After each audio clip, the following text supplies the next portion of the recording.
CBDCs, are they real or just another conspiracy? What are CBDCs? Central bank digital currencies funded by the central government, U.S. government. Let's talk about money first.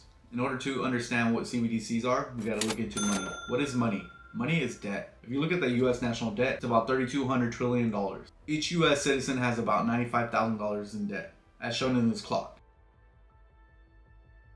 Let's take it back to 1933. By the internal policies of other nations. Therefore, the United States must take firmly in its own hands the control of the gold value of our dollar. And as a further effective means to that end, I am going to establish a government market for gold in the United States. President Roosevelt signed Executive 6102.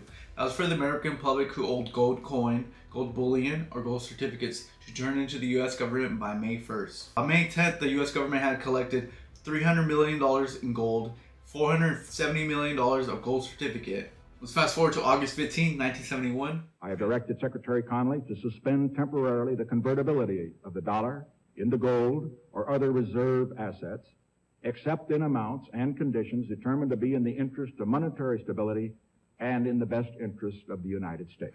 U.S. President Nixon took off the U.S. dollar off the gold standard to prevent other foreign nations from turning the dollars into gold and to curb inflation as well. So since President Nixon took off the U.S. dollar off the gold standard, what is it redeemed by now? What is it backed up by? It's backed up by the U.S. government solely. It's backed up by everyone's belief in the system that everything needs to be purchased by paper money. So the U.S. being the national currency of the world, they could basically print dollars off of thin air. And by the U.S. inflating the money supply, the U.S. dollar values in nature. The U.S. government could be doing another executive order and telling people to turn in the paper money for this new shiny new thing, which is a central bank digital currency. So what are the cons of a CBDC? It's centralized. That means it's government owned. It's not transparent, so the government can see what you're spending your money on. It's programmable, so the government controls the circulation supply. The government can restrict your access to it. They can restrict what you buy. So if you're buying too much of one necessity, they can restrict the buying on that product. So if you break the law, such as speeding, they could go into your CBDC and take the fee that's associated with breaking the speed limit. They could force you to spend it. So if you're trying to hog your CBDC because you want to save for the future, they can set an expiration on the CBDC that you have, so you need to spend it.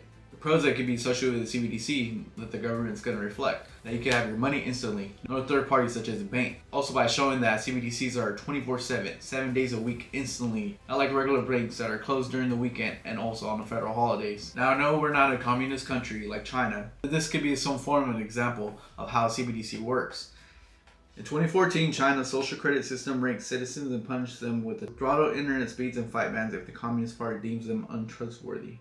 So China did introduce this in 2014 and they still have it as current time. A lot of people have compared the CBDC of the US version to be similar social credit system in China. So in China, they have been using this social credit score to implement on their community for people by rewarding good behavior and bad behavior, such as bad driving and debt could get you downgraded in the social ranking system. This is how China has been implementing on their community, and also examples of infractions include bad driving, smoking in non-smoking zones, buying too many video games, and posting fake news online, specifically about terrorist attacks or airport security. So in theory, the US government could have their own version of the social credit system, which is called the CBDC. But wait, we're not China. We're not going that way. Well, it does sound kind of like out of a movie, right? And it does sound kind of crazy, but look at this. Long-awaited Fed digital payment system to launch in July. FedNow, the Federal Reserve's digital payment system, will debut in July. The system will allow bill payments, money transfers, and other consumer activities to move more rapidly at a lower cost. Come on, that's CNBC, that's fake news. Okay, well, check this out. Straight from the source of federalreserve.gov, FedNow service will be available to depository institutions in the United States and will enable individuals and businesses to send instant payments through their depository institution accounts. The FedNow service will be designed and maintain uninterrupted 24/7 security features, support payment integrity, and data security.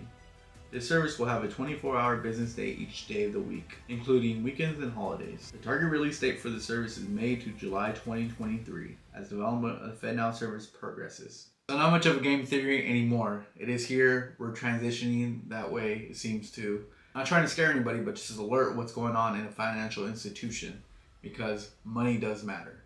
I'm not saying history repeats itself, but it sure does rhyme. Well, if you found this video pretty knowledgeable, please subscribe to the channel. A like, I'd appreciate it, and I'll see you on the next one. Thank you.